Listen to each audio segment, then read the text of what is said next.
Today we're going to look at the connection between yoga and the martial arts, especially karate, of course, because Masaru Oyama was actually a big advocate of the personal development side of martial arts. He always, he wrote extensively about it in his books. This is karate.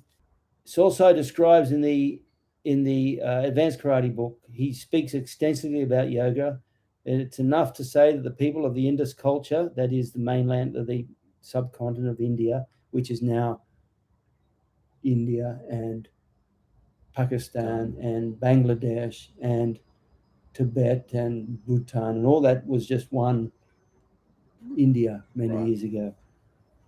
It's enough to say that the people of the Indus culture created yoga, which has exerted a tremendous influence on all Oriental martial arts. Then he talks extensively about Bodhidharma, or Gautama, the Buddha, and Bodhidharma.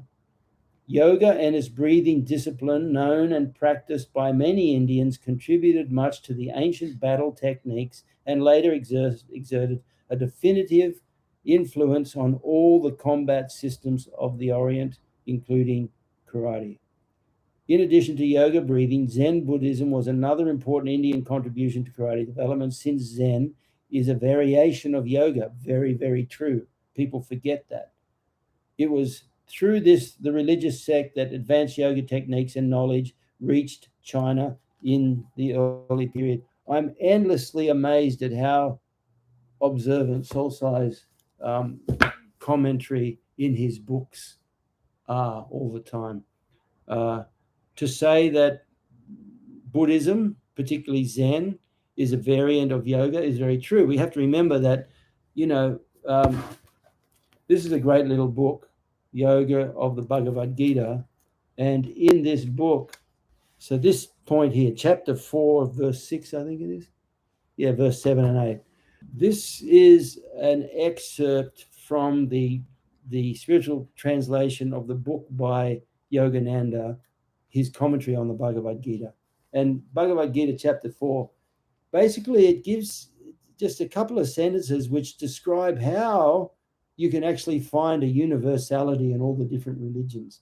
Okay, now today isn't a talk about religion, but it's very hard to avoid it when you talk about Zen and yoga, because essentially the fundamentals of yoga are at the foundation of all religions. So remember, even within one religion like Christianity, you've got all the different groups. You've got the Anglicans and the Lutherans and the Catholics, and then the Roman Catholics and the Greek Orthodox, and they're all basically a collection of rituals relevant to that particular group of people. Right.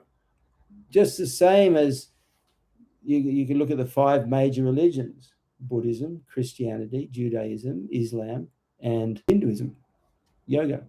They're the 5 main religions. And at the foundation of all of them is the same thing. Man is looking for answers to relieve himself of suffering and find a way to reconnect his soul with God, Yahweh, with Godhead, whatever you want to call it, the infinite. Okay, now why do you have different religions? Well, in the Bhagavad Gita it says, O Arjuna, remember the Bhagavad Gita is a conversation between Krishna, one of the avatars, and his disciple Arjuna. O Arjuna, whenever Dharma declines and vice predominates, I incarnate as an avatar in visible form. I appear from age to age to protect the virtuous and destroy evil doing in order to reestablish righteousness. Okay, now in a different translation it will say, when virtue declines and vice prevails, I reincarnate in the human form to help reestablish righteousness. And that's why all the different religions, the Buddha comes at a time and everyone says, well, it's not a religion because he says there's no God. But you got to look at it in context.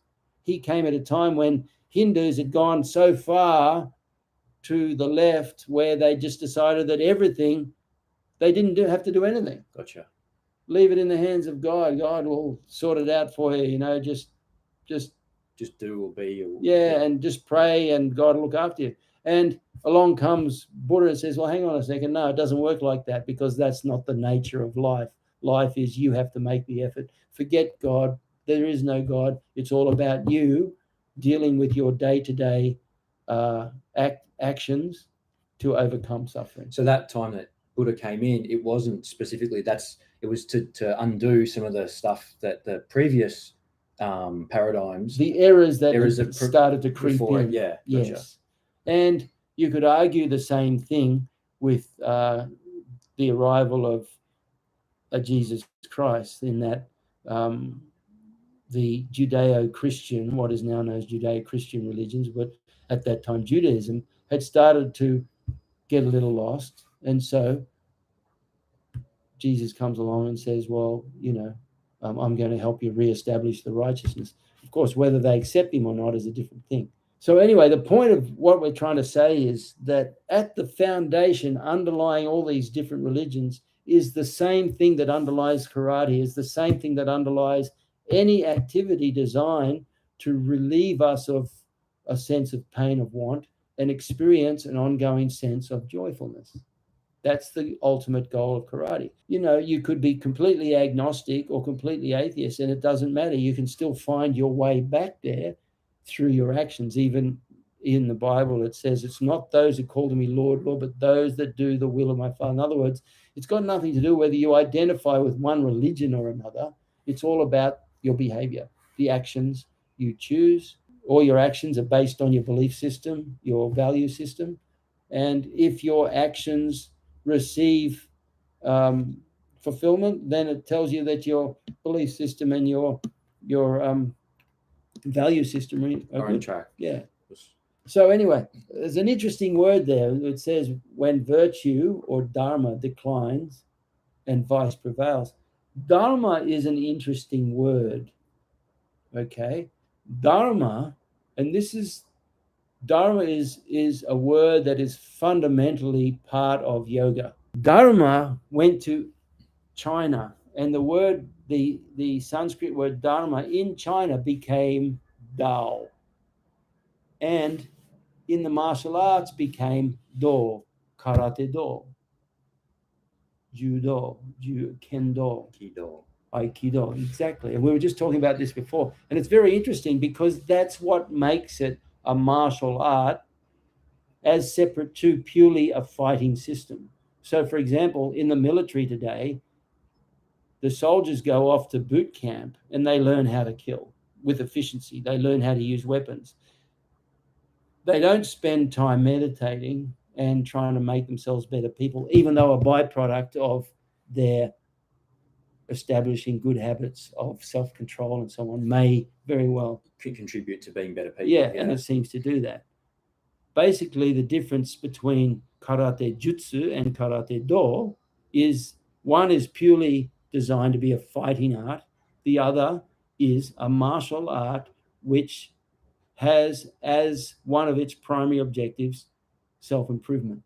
And Sosai stated that numerous times in his book. The ultimate goal of the martial artist is to improve the self. This is karate this time, as can be seen from the story of Bodhidharma. From his lengthy meditation, he was a practitioner of yoga, in Indian form contemplation, that came to China together with Buddhism. In China, yoga became known as Chan, the word deriving from the Indian dhyan, meditation, and later in Japan became called Zen. Wow. That is fascinating. Now, where does the word dhyan come from? What does it mean? We've got dharma. Dharma means universal law or righteousness. One way you can look at that is all mankind has a fundamental, deep-seated duty of life. And that duty is called dharma, our life, our fundamental objective in life is to live according to that righteous duty. Okay. Now, dhyan is a different word. Dhyan was a word that was coined by in a book called the Yoga Sutras of Patanjali. The Yoga Sutras is, in essence, one of the early Bibles of yoga. And it is probably where the word yoga was fundamentally described. And in fact, the Yoga Sutras opens up with the sentence, "Herein begins an explanation of yoga." And then the second verse is, "Yoga Chitta Vritti Nirodha," which means yoga is the cessation of the fluctuations of the vacillating mind's stuff. That's yoga in a nutshell. Learn to equilibrate and calm the fluctuating mind. I was talking with one of my friends today about this. Yogananda said one of the most incredible sentences I've ever heard. Beware of the emotional reactions to the inevitable fluctuations of the phenomenal world. What's the phenomenal world? Phenomenal means duality. Happy, sad, glad, mad, hot, cold, winter, summer. Day, night, all that. Yes, that's the phenomenal world. The noumenal world, which is the world beyond the phenomenal world, is the world that is unchanging.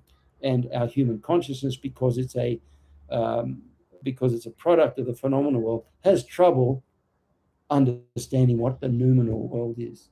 In the Yoga Sutras, Patanjali describes what he calls the 8 limbs of yoga, and I think that's a very interesting term. He didn't describe it as the 8 steps of yoga, because when you describe the 8 steps, then you have this idea of one step follows the other, but it isn't necessarily the way it is. It's more like, if you like, a jigsaw puzzle, where you got a little bit going on here, a little bit going there, and then before you know it, it all comes together.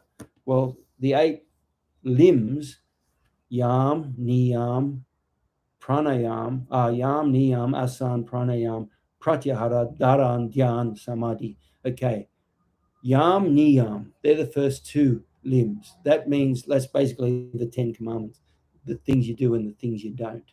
The whole objective of interiorization is to kind of very systematically turn off the energy flow out the senses and bring it back inside. So yam, niyam, they're like the prescribed things that you shouldn't do and the prescribed things that you should do. Isn't it interesting though, like in rock and roll, for example, you see a lot of these old rock and rollers now who have kind of quit all that, and I don't know if they're going this far with it, but they're certainly drinking water, sleeping more, exercise, doing all these things instead of the drug, sex, and rock and roll they've probably done in the 50s, 60s, and 70s.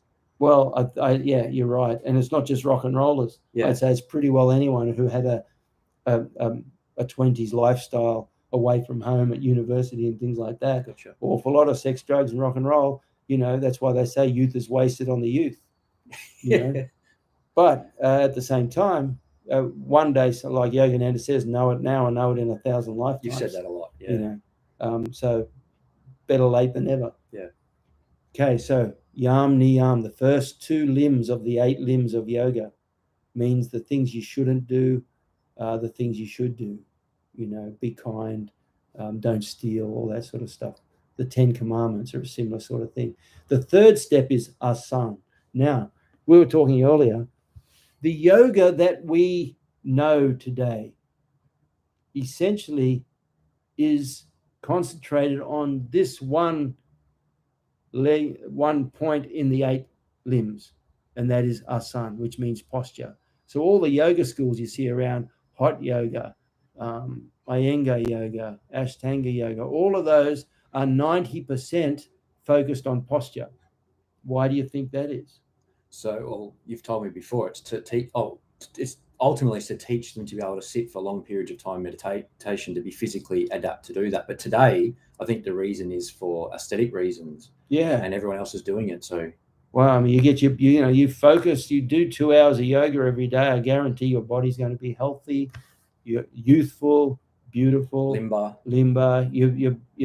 And people love that. They do 12 months of yoga, and all of a sudden they're killing it again. Yeah, they look good again, and they don't mind wearing a shirt, taking their shirt off, because they look so healthy. So that's the ego gets attracted to that part of it. But the reality is, asana, the third limb, as Mitch said, the primary objective is to prepare the body for long periods of meditation where the restlessness in the body goes. If you're not well, you can't sit straight for a long period of time. You start to get sore and you want to move, and when you move, the energy goes back out into the body. Okay, yam, niyam, asana. The whole idea of that is do your exercise to prepare you for meditation. Karate is no different. Everyone knows if you've been doing karate for a long time, it becomes part of you. If you don't do that karate for a week or 2 weeks, you feel it. If you don't exercise regularly, you feel it. So it's that daily exercise and working the lungs and breathing that makes all the difference. The fourth step is pranayama. Often pranayama is translated as breath control, but it's not. It's more than that. Prana is chi energy or ki or life force or energy. Energy. Prana is energy. Yam is control. That's why yam, niyam, the first two, the things you should control and the things you should avoid. So it's all about control. Asan, pranayam, energy control, learning to control the energy primarily through breathing. Okay. The fifth level then, once you've sorted that pranayama out and got a level of energy control, is pratyahara. Pratyahara means interiorization, bringing the energy runs out the senses, turning it around, bringing it back in so that you can center it in the body and focus. The fifth one is pratyahara. Then dharan. Dharan is concentration. So you take that energy that you brought back in and focus it in concentration. Concentration is nothing more than focusing your energy and thoughts on a single subject. Doesn't matter whether it's a math assignment or whether it's a project or whether it's something else. Then the next step is dhyan, and this is what Sosai mentions. Sosai mentioned dhyan. Bodhidharma was a practitioner of yoga, an Indian form of contemplation that came to China together with Buddhism. In China, yoga became known as Chan, a word deriving from the Indian dhyan, meditation. Actually, that's correct. And later in Japan, became to be called Zen.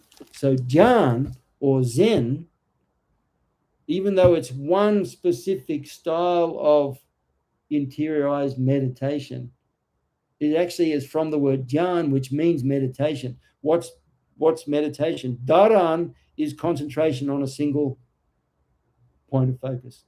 Dhyan is meditation. Meditation is concentration on whatever it is for the purpose of self-improvement and liberation of the soul. In other words, meditation, you could say, is concentration on whatever form of God you see.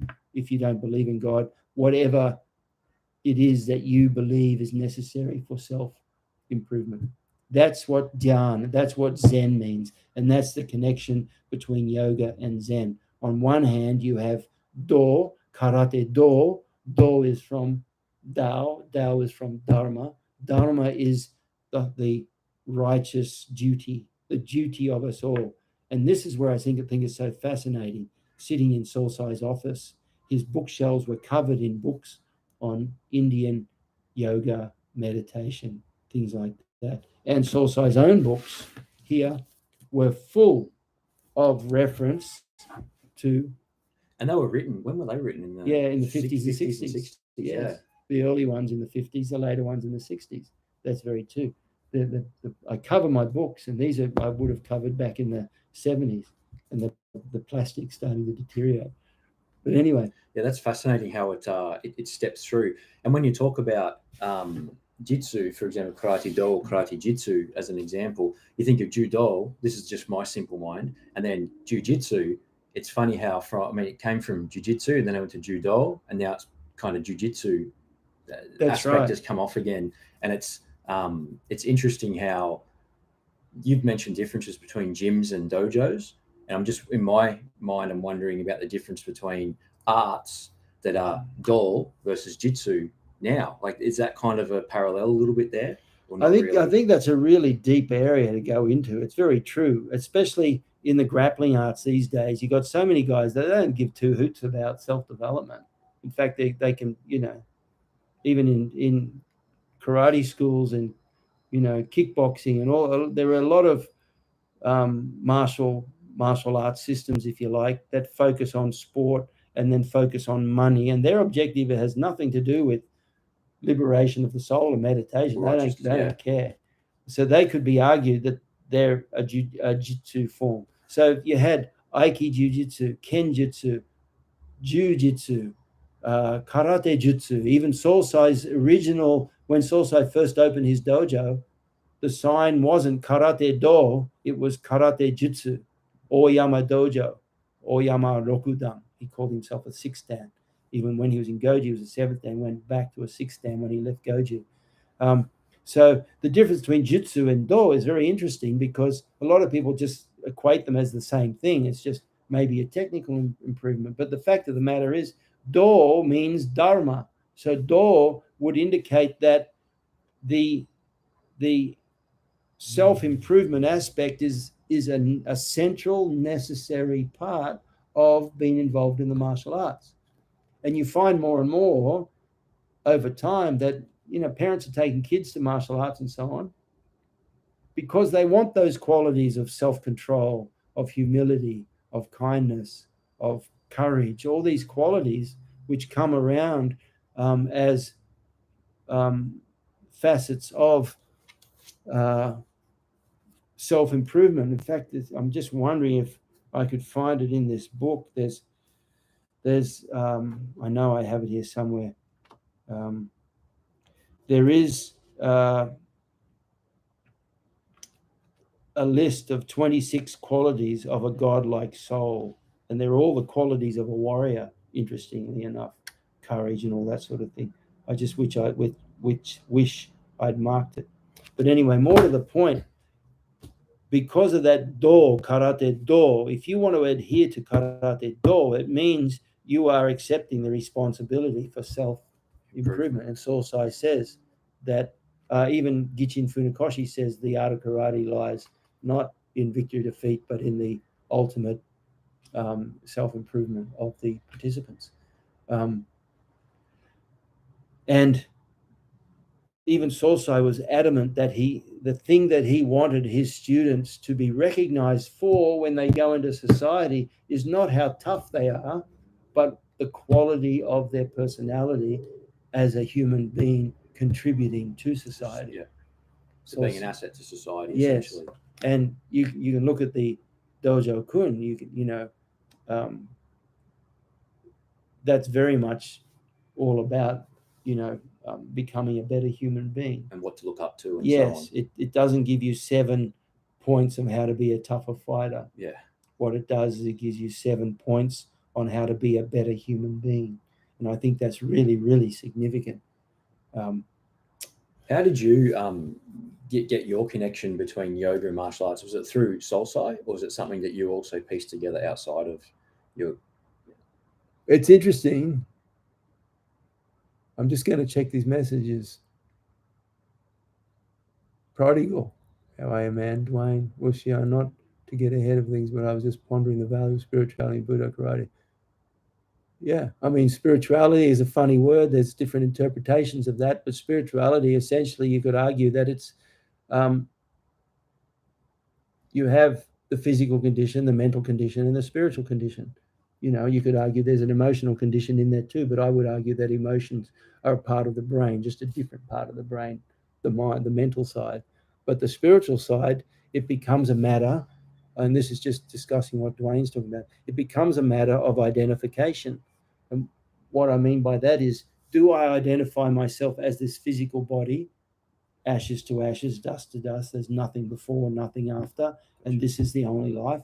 Or do I see this body as a vehicle which my true nature as a soul is using temporarily to travel life after life? I always use the analogy of cars. In my lifetime, I may have owned 20 cars, but I'm not the car. I'm just the driver in that car. And I guess whilst I've got that car, I kind of identify with that car's personality. Yep. I can guarantee if I had a Lamborghini, I identify with that Lamborghini. But right now I drive a Toyota Yaris. Hardly. But what is that a similar thing to people say, some people say they're a human being that's had a spiritual experience. There's others that say, I'm a spiritual being that's having a human experience. Is exactly. That kind of that? That's 100% okay. it. Yeah. I'm a human being having a spiritual, it means I identify as this human being. Yeah, instead, we're really spiritual beings having that's a human right. experience. I'm a spiritual being having a human experience. And in yoga, it says that the Dharma, the field of action. Remember, the Bhagavad Gita is a description of a conversation between Arjuna, a warrior, and Krishna, his teacher, who also was his charioteer. And the metaphor is the chariot is the human body, the horses are the senses. Krishna, the horse, is trying to is wisdom, trying to keep the horses under control. The battlefield is the human body, where all the action happens, and Arjuna is the individualized ego or soul trying to find his way through the battlefield. Wow. Yeah, that's the metaphor. Right. Okay, and this is why when you see pictures of Krishna and Arjuna on the chariot being drawn by the 5 horses, that's a symbol of the 5 senses pulling the chariot of the body. And the only place that things can actually happen is in this physical body. Not the only place, but generally speaking for us. So this is why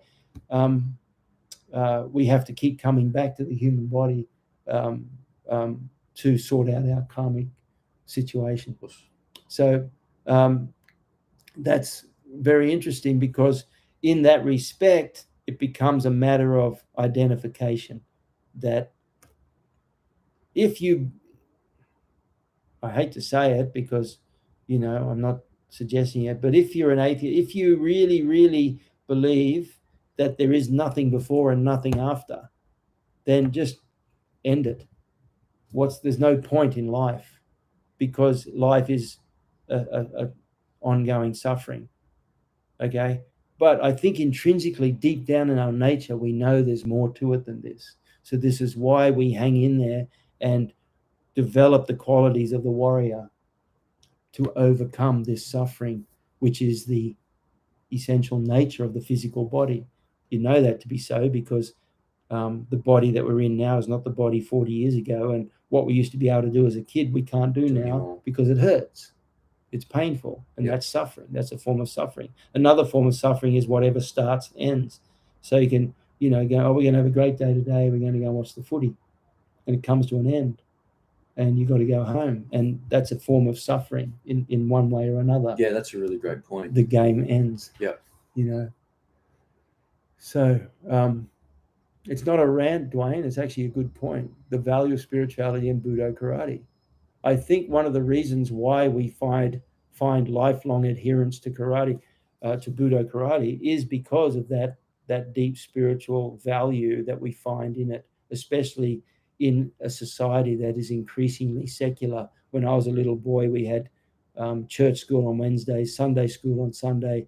Whole families would go to church, and so there was some form of connection. Even at school, we'd pray before school, and there'd be religious studies and so on. Now they're not even allowed to do it.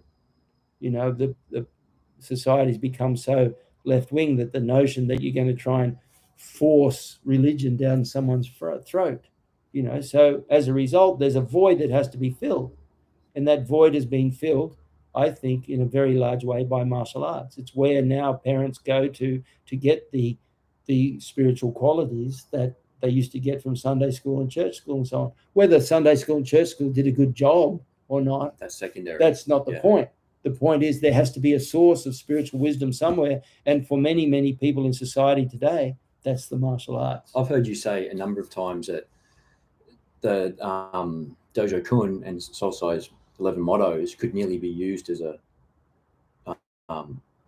great replacement for people that don't have any outside source. They could just use that to form a framework of good living, essentially. Is that right? 100%. I think for many people, you especially in Japan's actually, even though it has this image of a very spiritual place because they're all Buddhists and they're all Shintoists and so on, in actual fact, I think they're a very materialistic society, and they don't actually, they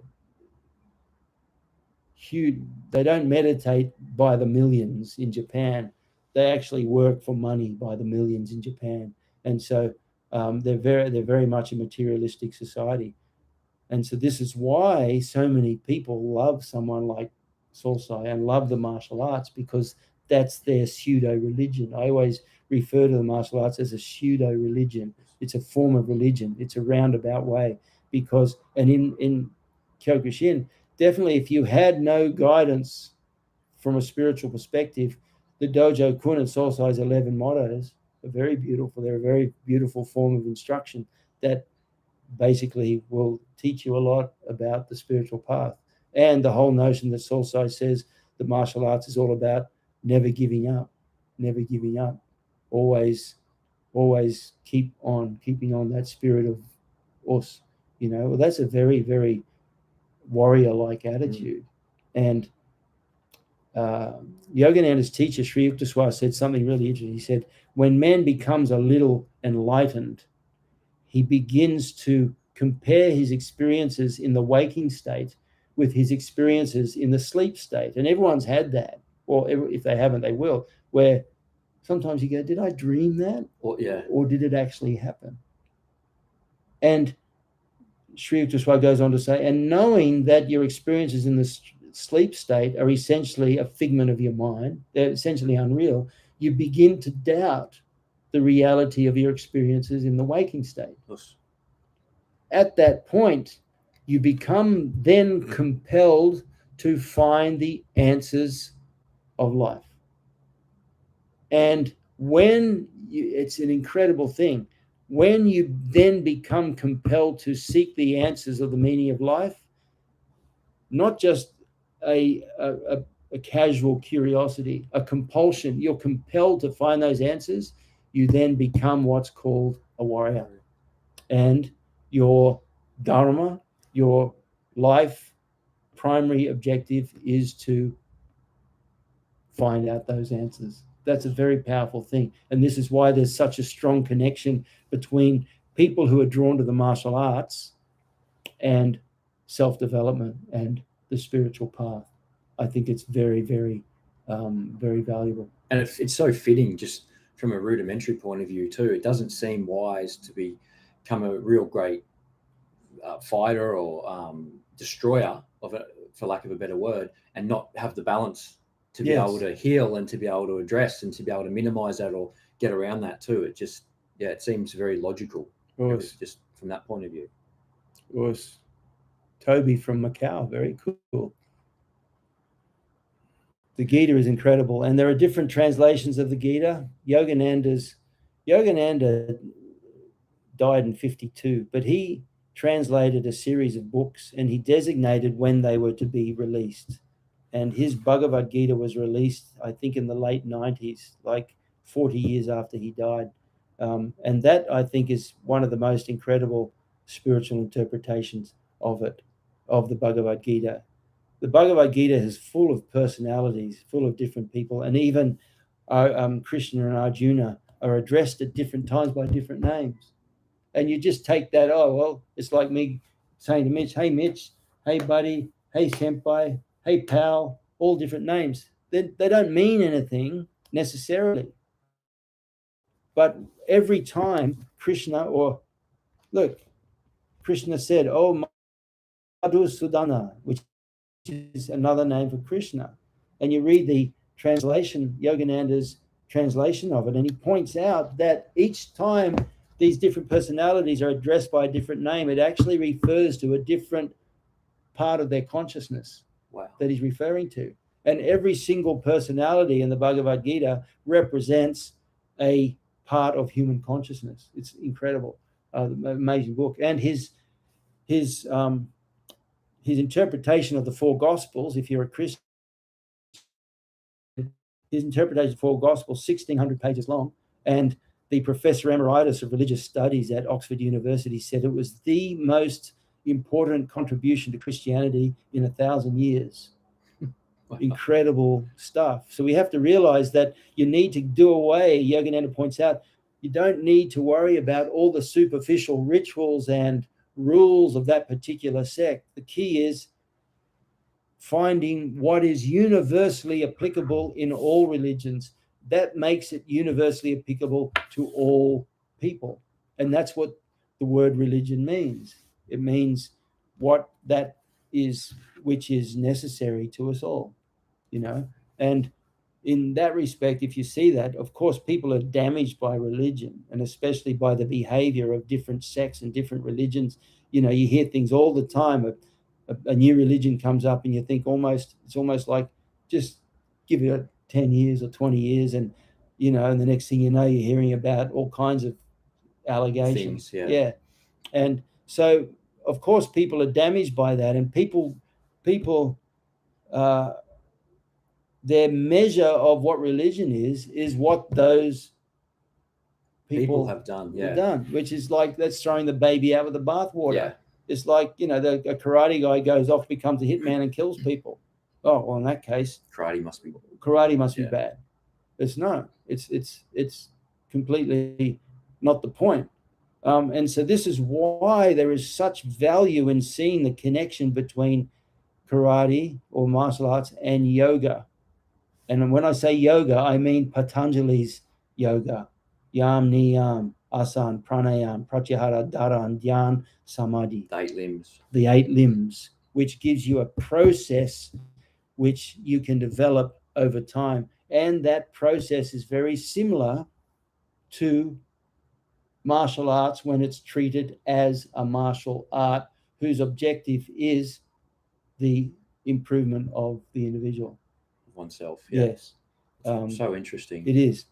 And I think that's where the real value lies. And like I said, anyone who's in the martial arts for 10, 20, 30, 40, 50 years, particularly if you're a fighter and you retire from fighting, and this is interesting, you get a lot of boxers and kickboxers and so on, fighters, when they retire, what next? Usually it's a journey within. Usually they start looking for answers within, because all the answers they found without weren't fulfilling. This is why Yogananda said in 1920 that the primary objective of everything everyone does, whether it's a philanthropist giving away billions, or whether it's a psychopath killing people, the objective is exactly the same, just the modus operandi is different. And quite often what happens is we often you hear about moving away from pain towards pleasure.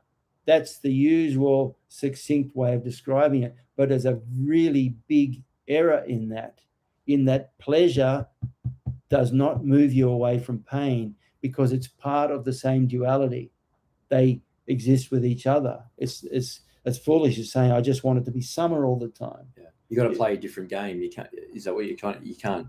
Yeah. Well, you can't. It can't be summer all the time, or it wouldn't be summer. Yeah, because you wouldn't have the duality opposite winter to enjoy the summer. Yeah, you don't have the. Yogananda uses that beautiful Italian word chiaroscuro, which is I was going to say that. Yeah, chiaroscuro is an Italian word describing that balance of light and shade in paintings and so on. And that's what life is. It's this amazing balance of light and shade. Benny the Jet, Urquides, he describes it as happy, sad, glad, mad. It's beautiful. It's that simple. The reality is we're not moving away from pain towards pleasure. We are seeking to overcome a sense of pain and want, and we seek to experience ongoing, ever new, unbroken joy, which is very different to pleasure. Pleasure is something you get from a beer. Joy is something you get from equilibrating those emotional charges and swings. Those inevitable emotional. Yes. That the fact is the phenomenal world is full of these inevitable fluctuations, right? But once we can contain our emotional reactions to those, well, then we have more of a chance to move towards our natural state, which is a centered, balanced, equilibrated inner peace and love, which automatically then expresses itself as unbroken joy. If you're unaffected by events, well, then clearly you're in a state of ongoing joy. And simple things like the old lady cutting you off in the car park. Is that what you not reacting to those things would be a base level of this sort of thing, or am I completely off track? Could you say that again? The old lady, for example, cutting you off in the car park. Yes. And not responding to that, because we know that's going to happen in life. If we drive a car, we're going to get cut off at some point. the lift's going to be late or it'll take a long time when you go up a high rise. Not to get upset about those things and don't let them worry you. It's just water for ducks back. Is that a base level kind of? Yeah, exactly. I mean, road rage is a different kettle of fish. They've got a whole section in heaven and hell for people who suffer from road rage. I swear, because that's the ultimate, isn't it? Yeah. I've seen very saintly people lose it. Yeah. On road rage. But that's the point. That is a very true thing. It's like that story where the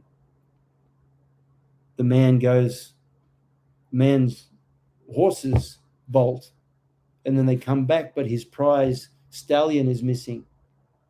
And everyone goes, that's bad luck. And he goes, well, maybe not. And so he and his son the next day mount up and go looking for the horse. And they find the horse, but in the process, his son falls off and breaks his leg. And they said, oh, gee, that's bad luck. And he goes, well, maybe not. Then the next week, the military came and took all the able-bodied young men to go off and fight at war. And because his son had a broken leg, he couldn't go. So whether something is malevolent, benevolent, good, bad, is not the event itself. It's your reaction to that event. And that's primarily what it means. Mike Clark says, can such understanding be taught, do you think, or must it be discovered? What do you think, Mike? I'd be interested in your view of that. I'm actually thinking maybe a bit of both. I think it's like the martial arts. On the path of the martial arts is a lot of self-discovery. But I would almost say it's impossible to get the same degree of experience and discovery without a teacher. Without a guide. Yeah. So I would say the spiritual path is very much like that, is that you can get along the way without a guide. But ultimately, you need a teacher. And that's why in different religions, they talk about the importance of loyalty and faith and hope and trust and all those things, because that's the last leap of faith. You can get so far with your own efforts, but to get the final bit, you need to place yourself in the hands of someone who can teach you. Yes. We know that to be true. I mean, you can be a very naturally gifted engineer, but ultimately you're going to actually find fulfillment in your abilities by going to university and studying under teachers who can help you put all those pieces together. So that's a good question, Mike. What do you think? I think, do you think it can be taught, or must it be discovered, or is it a bit of both? I think. So anyway, guys, I think this is a really fascinating subject. And like Alec said, it is fascinating. It's an ocean of a subject. It's very big.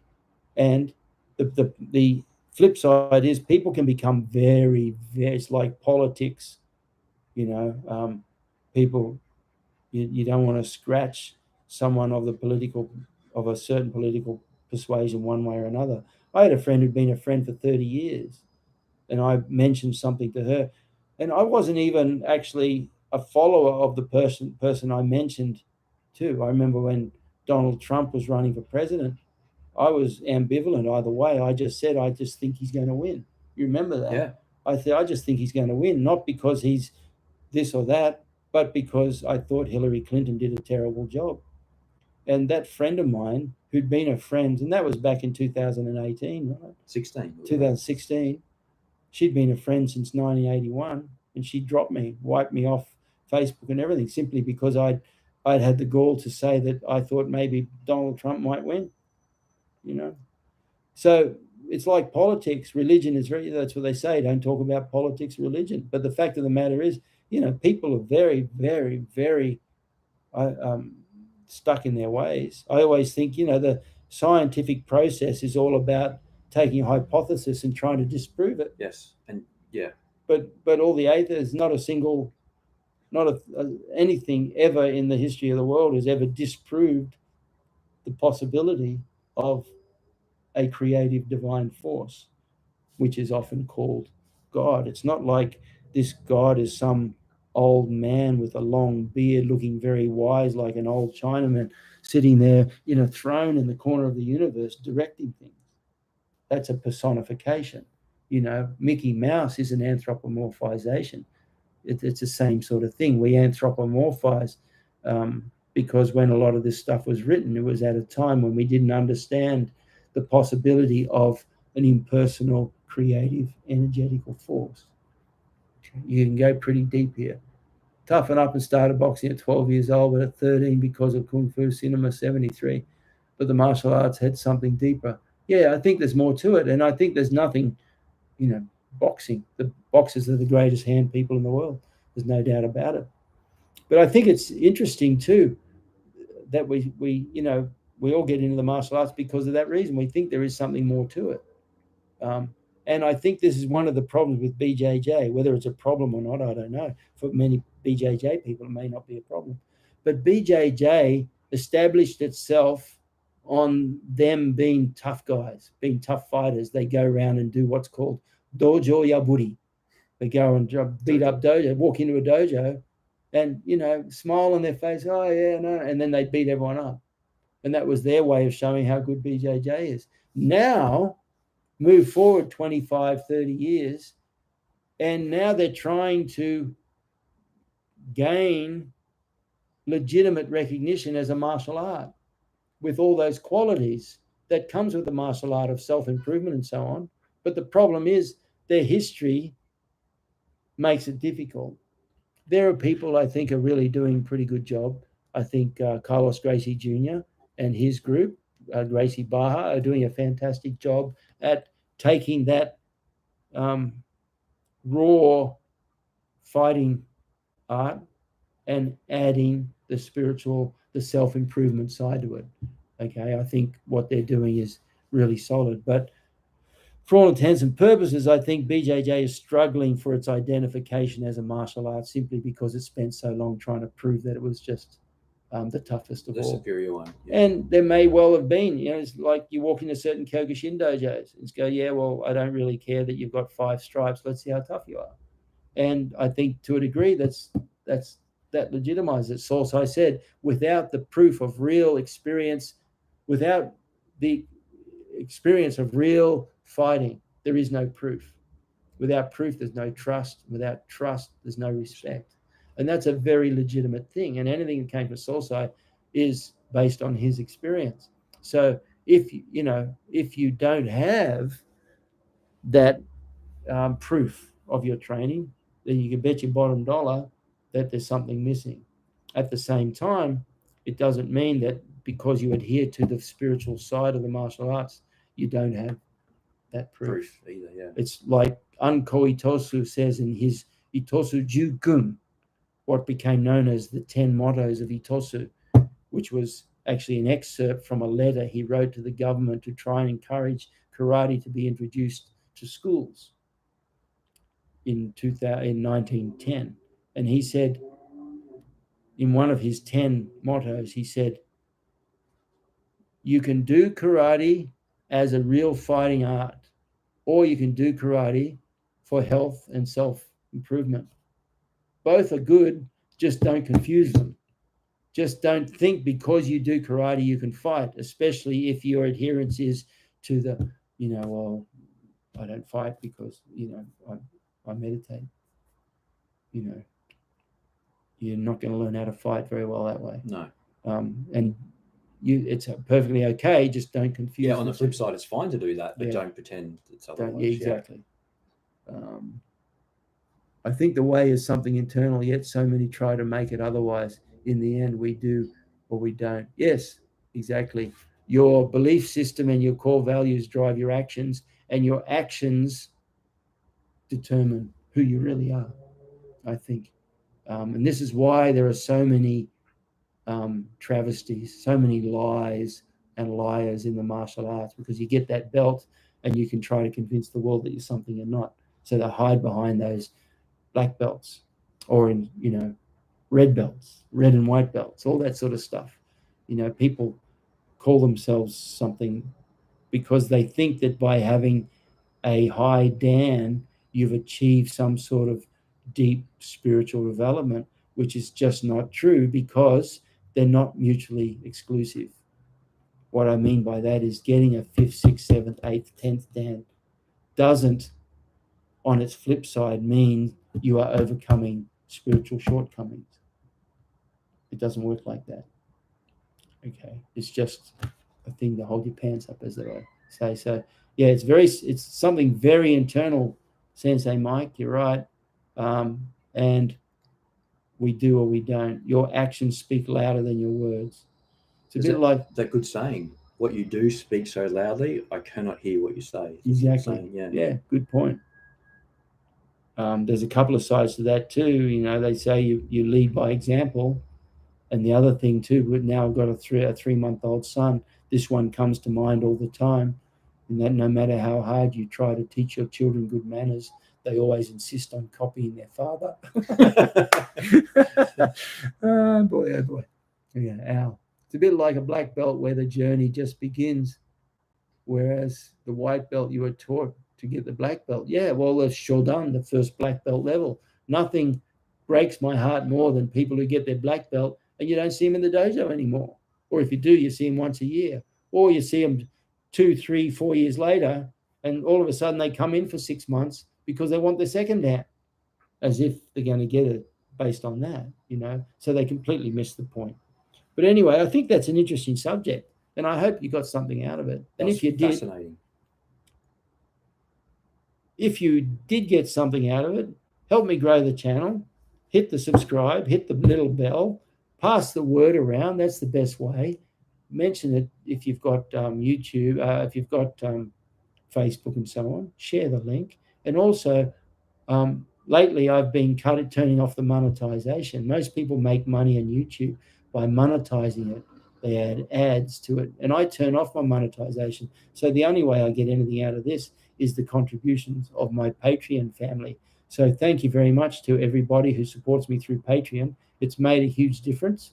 It's allowed me to do things like buy microphones and buy lights and buy tripods and all that sort of thing, and continue my own journey. So to all the Patreon subscribers, thank you very much. I think you're one too. I am sure I am. Yep, at the level. I love it. And the other thing too is in your Buudo Blueprint group, in the Buudo Blueprint app group, we have Zooms and so on that you do each week. And one of the Zooms that we did last week was out on the weekend gone, was actually on this topic, but it was in even more detail and different areas. And it was fascinating. It was so good that on the Sunday, our time, the Sunday morning one, we did 2. Yes. Because we ran out of time. So you ended up doing a second one with just Q&As and contributions from martial art Kyokushin people around the world as well, which is really fascinating to get everyone's views. So that's a great thing too, the Buudo Blueprint. If anyone's looking at that, I can't recommend it high enough. Yep, the 9-week Buudo Blueprint program is a program that I have that people join in, and it's still in development. But as part of it, those people who joined up as part of the original group, we have these ongoing Zooms. And we have them every week. And like Mitch said, it was so fascinating and so interesting. And there are a lot of high-ranking people involved, people who have been training sometimes up to 50 plus years. So there's some great input. Really great input. And it was so fascinating that we doubled it.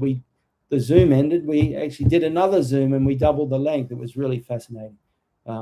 So you can have a look at that too. That's also the information about that's on my buudokarate.com, along with all kinds of stuff. I'm excited about upcoming projects and so on. But anyway, look, I hope you enjoyed that. Thank you very much, Mitch, as always. Oh, thank you. I really appreciate you coming. No, I appreciate being able to sit here and just listen. Well, yeah, but your input's great too, because you always force me to, one, get a little clearer about the direction I'm going, and you also always ask good questions. So thank you to everybody. Thanks, Dwayne and Mike, Sensei Mike in particular. You made some great points there. Everybody, thank you. Marco, does it emerge or is it fundamental? A little bit of both. I think you could argue that all learning is relearning. So in the martial arts, everything we do is fundamentally in us. It just has to merge through experience. I remember back when I was in Chideshi under you, in something you wrote or shared with us, I can't remember what it was, but you said ultimately all learning is self-learning. Yes. And it's something that stuck with me from back in the 90s. I recognize that someone can teach you something, but different students will take it on in different ways because they'll choose to internalize it more or do it more. But it's interesting that you just said that then, and I remember you saying it all those years ago. How about that? Yeah. I can't even remember. But anyway, thanks, guys. Really appreciate your input. There's some great comments and questions there. And if you've got more, by all means, add a comment below, and we really appreciate it. Thank you. Us. Thanks, Mitch. Appreciate Good it. on you. And see you next week. Us. Thank you very much.